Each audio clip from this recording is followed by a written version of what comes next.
We're starting off in English, so peace be upon all of you.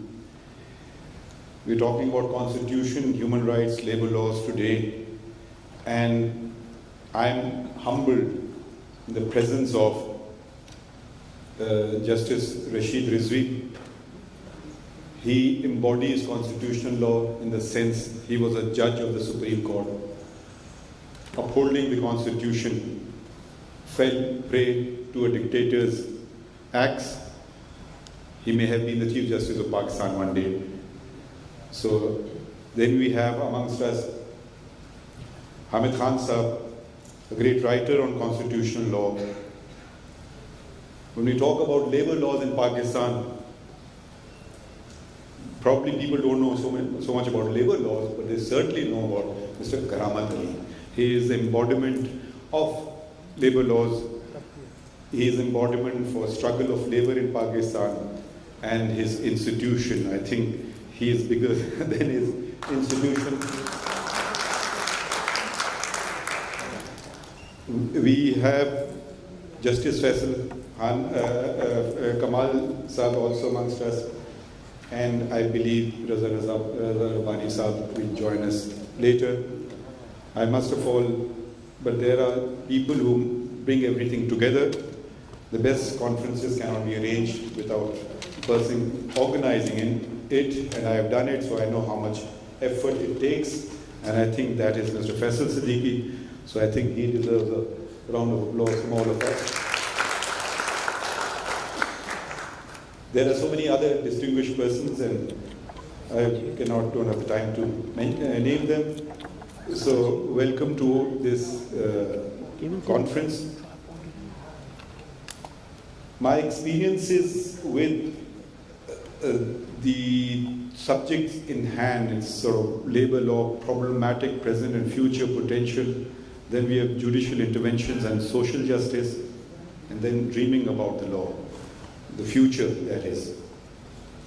My real interaction with labor laws came when our post the 18th Amendment to the Constitution, which was in the year 2010, and labor became a provincial subject.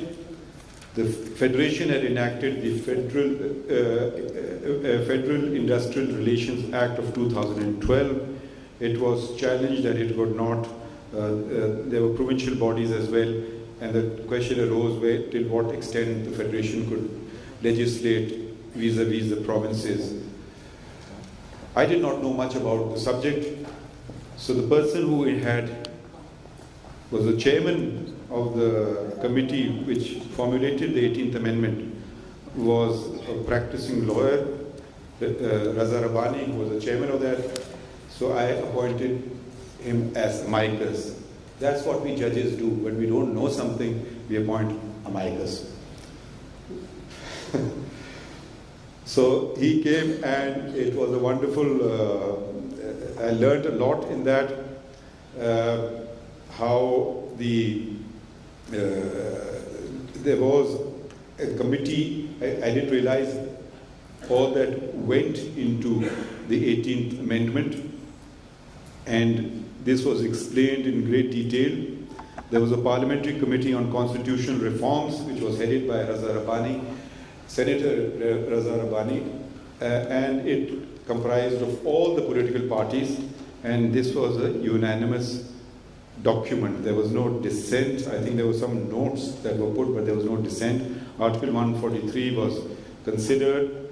Article 270 AA was also considered, which is a little lesser known provision of the Constitution, which was the final report of the Implementation Commission, that the work that they set out to do had been done. The judgment, it's a reported judgment.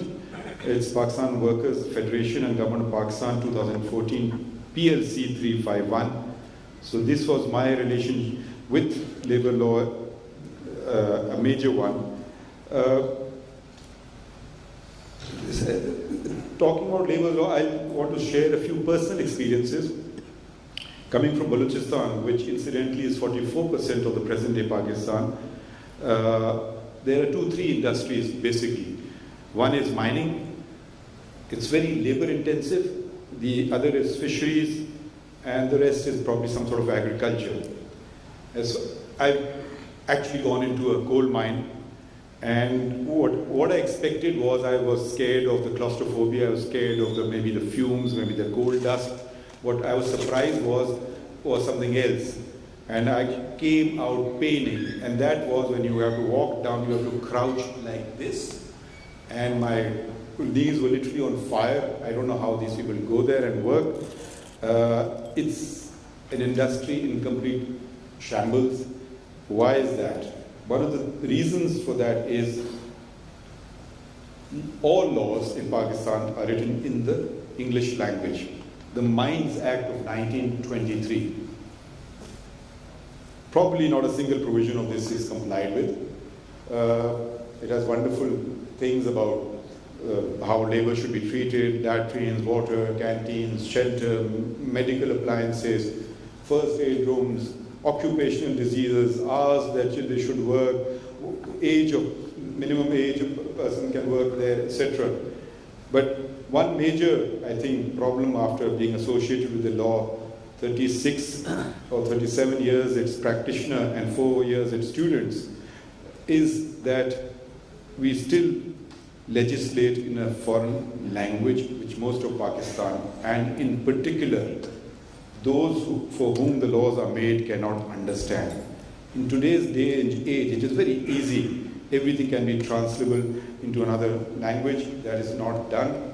And there is judgment of Justice Jawad Khwaja. I was with him on the Supreme Court, that how essential it is to have the language laws, particularly, I mean, you can, even if you don't translate the entire act, which may not pertain to labor, at least those provisions which do pertain to labor. Talking about fishing, my daughter always tells me, Baba, you somehow or another always bring the environment into everything. So I can't resist here as well. The case that came up before the High Court in Balochistan, and me presiding as Chief Justice, was an application by a person who was caught with a drift net or a net which is, so the holes, I'm using layman's language, are very small, and they throw in and everything gets captured, even so the little fish, which is prohibited. So he wanted that return. So when I considered the matter, I mean, Balochistan has a very long coastline, and there's these big corporations which use these drift nets, which is sort of vacuum everything in the ocean, what they want, what they don't want, and it's sort of total devastation. We're not doing much to protect natural resources. So I ordered the destruction of the net, and I said the destruction should take place at the harbor, so it should send a message. So there are various ways that the judges, within the given parameters of the law, can do something, can intervene, and there's an element of social justice there as well, that can be that one can bring to bear on the subject. So these are personal experiences. Now I have been critical of, they're all laws in English, and with respect to our foreign guests, and with their permission, if I can switch to the national language. Pakistan's national language is Urdu, and Pakistan's official language, they say, is English. So I'll now switch to Urdu. So, Assalamu alaikum. And this, as I'm not so fluent in the Urdu language, I have elected to write the speech. 72 saal, and I will try not to stray from the subject and keep in mind the time allotted to me.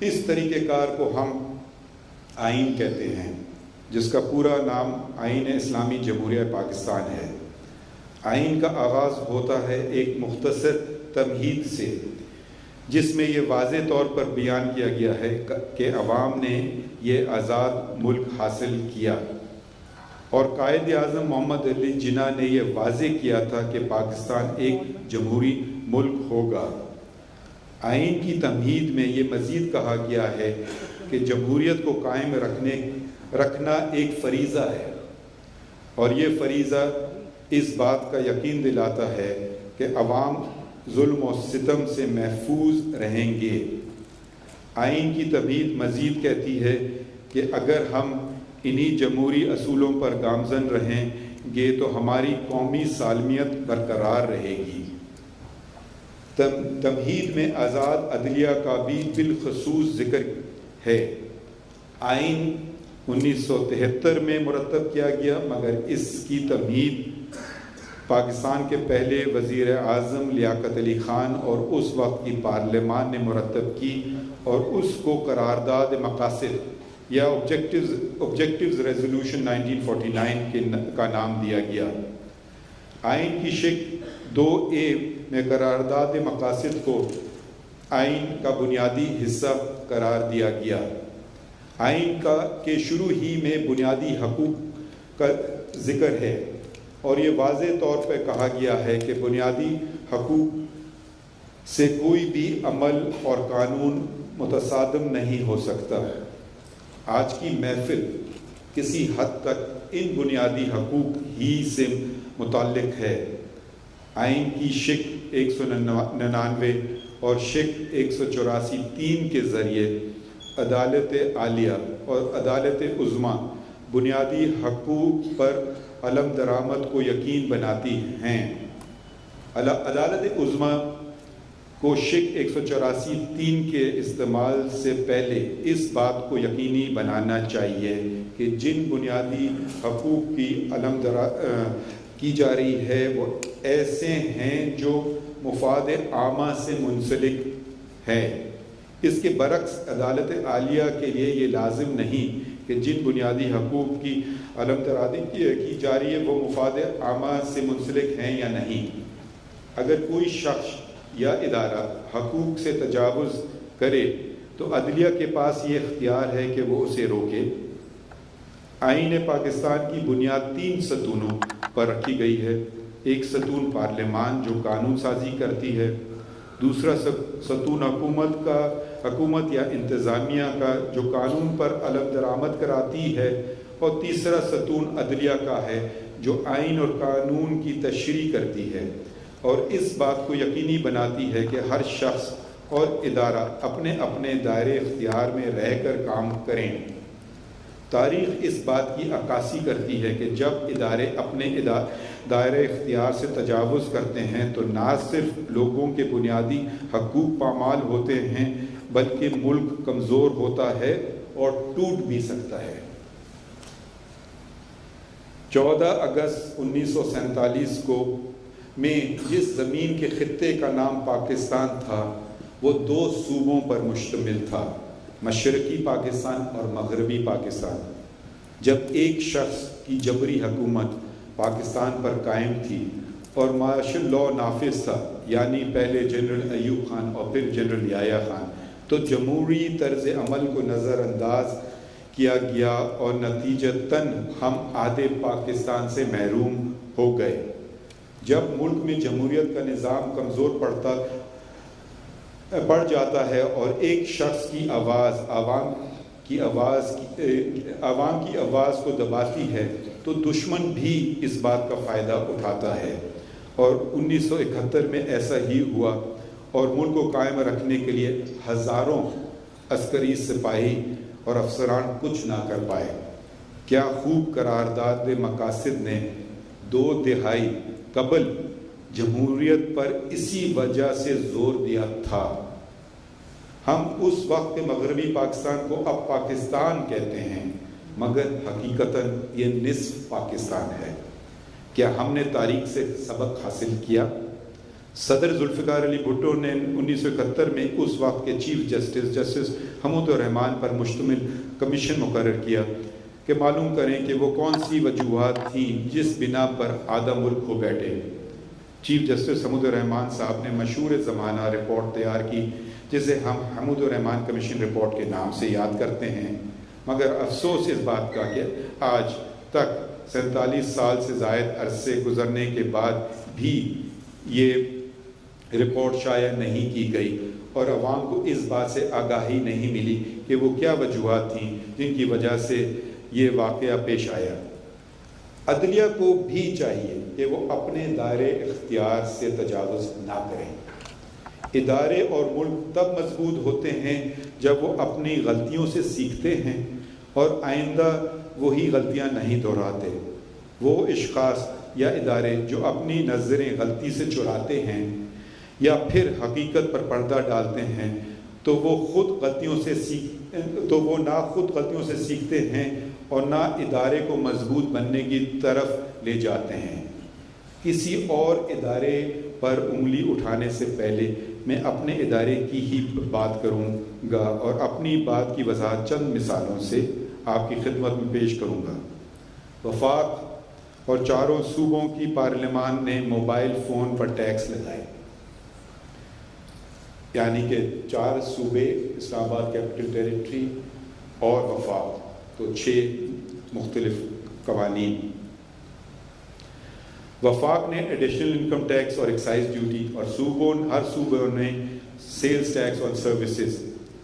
ایک تحریری مگر نامعلوم شکایت پر عدالت عظمیٰ نے شک 184(3) کو استعمال کرتے ہوئے ایک حکم امتناعی کے ذریعے 6 مختلف ٹیکسز کو معطل کر دیا، مگر جب حتمی طور پر کیس سنا گیا تو فیصلہ ہوا کہ ایسا حکم امتناعی صادر کرنے کا جواز نہ تھا کیونکہ ٹیکسز بنیادی حقوق میں شامل نہیں کیے گئے ہیں، تو پھر ان کے رائج کرنے پر بھی عدالت عظمیٰ شک 184(3) کے تحت اس مسئلے پر غور نہیں کر سکتی۔ جس مدت تک عدالت عظمیٰ نے حکم امتناعی سے یہ 6 ٹیکسز معطل رکھے، اس دورانیے میں 100 ارب روپے کا نقصان ہو گیا۔ یہ 100 ارب روپے اب اکٹھا نہیں کیے جا سکتے ہیں۔ اعلیٰ عدالتوں کا کام ہے کہ وہ ہر مسئلے کو بڑے غور و فکر کے ساتھ سنیں اور کوئی حکم صادر کرنے سے پہلے اس بات کو یقینی بنائیں کہ وہ جو حکم جاری کر رہی ہے وہ آئین اور قانون کے مطابق ہو۔ عدالتوں کو آئین اور قانون کے مطابق ہی فیصلے کرنے چاہیے۔ وہ فیصلے جو آئین اور قانون کو نظر انداز کر کے کیے جاتے ہیں وہ دیرپا نہیں ہوتے، بظاہر عوامی امنگن کے مطابق بھی ہوں۔ اب میں آپ کو حکومتی طرز عمل پر ایک مثال دیتا ہوں۔ اب شاید ہی کسی کو اس بات پر کوئی شک ہو کہ اس وقت پاکستان میں صحافیوں اور میڈیا کو ساری خبروں کو نشر اور شائع کرنے پر قطعاً ہے۔ اس بات کا اندازہ اس سے بھی لگایا جا سکتا ہے کہ کئی صحافی جو اپنے پیشے میں نامور مقام حاصل کر چکے تھے اور جن کی نشریات ٹیلی ویژن پر مقبول اور نمایاں تھیں، وہ اب ٹیلی ویژن پر نظر نہیں آتے۔ کیا کسی کو یہ حق ہے کہ وہ سینسرشپ کر کے کسی دوسرے کی رائے پر پابندی لگائے؟ اس کا جواب آئین کی شق 19 میں موجود ہے، اور وہ یہ ہے کہ چند معاملات کے علاوہ ہر شہری کو آزادی اظہار رائے کا بنیادی حق حاصل ہے، مگر اس بات پر بالکل قطعاً نہیں لگائی جا سکتی کہ وہ بیانیے جو کسی کو ناپسند ہو نشر یا شائع نہ ہو۔ مثال کے طور پر اگر کسی کو میرا کوئی فیصلہ ناپسند ہو اور وہ مجھ پر تنقید کرے تو مجھ پر لازم ہے کہ تنقید برداشت کروں، نہ صرف اس لیے کہ شق 19 اس تنقید کو تحفظ دیتی ہے، بلکہ اس لیے بھی کہ اگر فیصلے میں کوئی غلطی یا کمزوری ہو اور مثبت تنقید کی گئی ہو تو میں آئندہ غلطی کرنے سے گزیر کروں گا اور میرا اگلا فیصلہ بہتر ہوگا، اور جب میرا فیصلہ بہتر ہوگا تو عوام اور ریاست مضبوط ہوں گے۔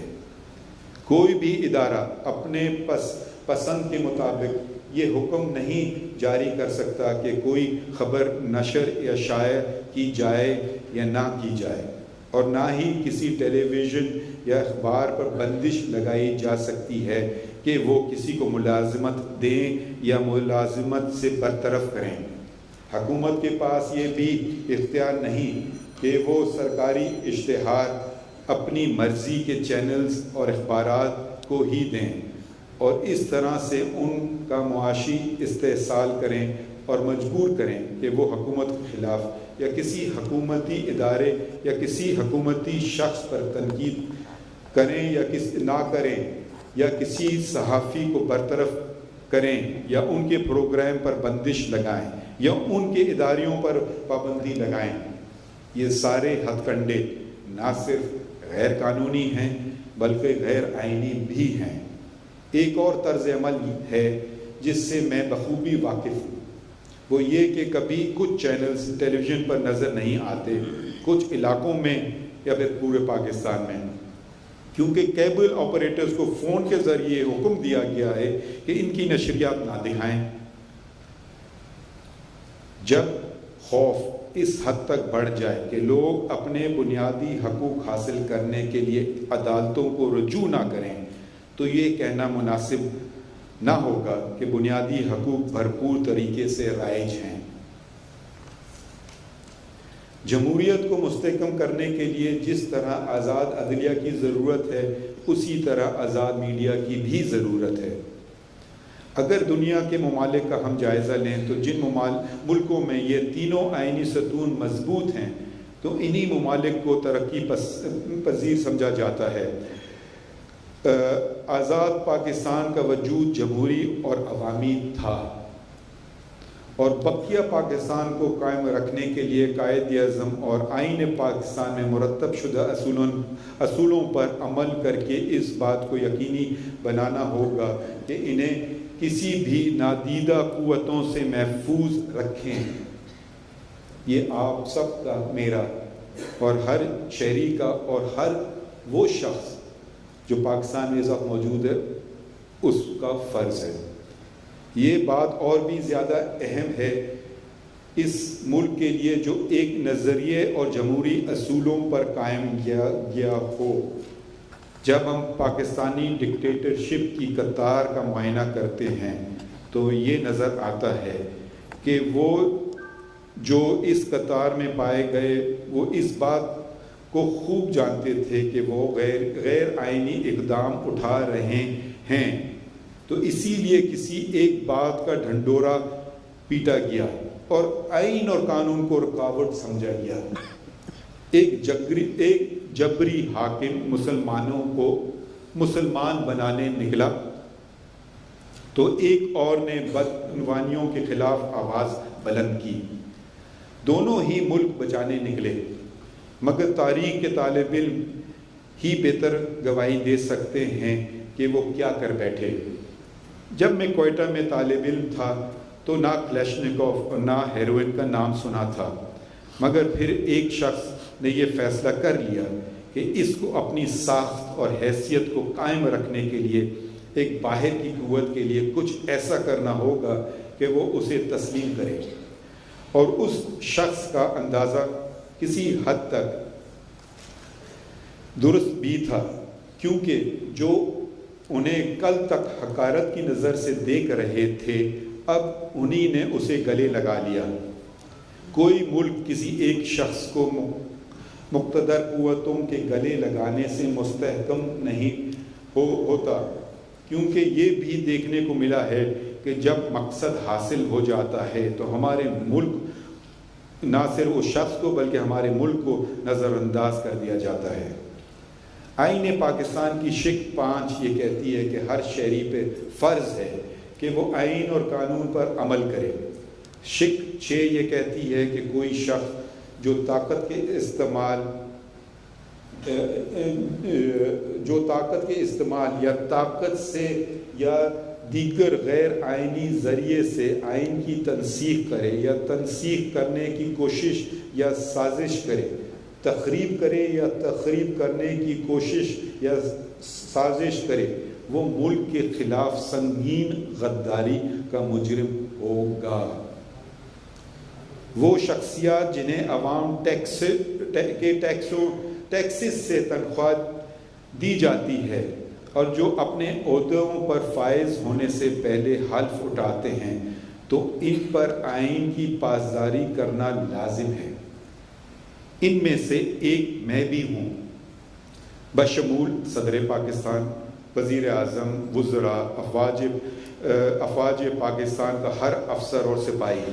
ہم سب پر آئین کی پاسداری کرنا اور بھی لازم ہے، پہلے ایک شہری ہونے کے ناطے سے، اور پھر حلف کی پاسداری کی خاطر، اور پھر کیونکہ ہم عوام کے ٹیکسز سے تنخواہ حاصل کرتے ہیں اور یقیناً رزق حلال ہی حاصل کرنا چاہیں گے۔ تو یہ ذمہ داری آپ سب پہ شاید کم ہے، مجھ پہ یہ 3 گنا ذمہ داری ہے، آپ سب پہ 1 گنا ہے، آرٹیکل 5۔ اگر ہم زندہ قوم رہنا چاہتے ہیں اور قائد اعظم اور ان کے رفقا کی قدر کرتے ہیں، تو پھر ہمیں یہ ثابت کر کے دکھانا ہوگا کہ ہم ہر وہ طریقہ اپنائیں جو آئینی اور قانونی ہو، اور ہر اس شخص کے سامنے ڈٹ کر کھڑے ہو جائیں جس نے آئین کے برعکس کوئی کام کرنا چاہا۔ مجھے یہ پورا یقین ہے کہ ہم ایک زندہ قوم ہیں۔ آخر میں شکریہ ادا کرنا چاہوں گا فیصل صدیقی کے جو کلمات کا، وہ میرے خیال میں I do not deserve them, but nonetheless thank you very much, and thank you for inviting me to inaugurate this session, and I'm sure it will be a very successful 2 days. Thank you very much.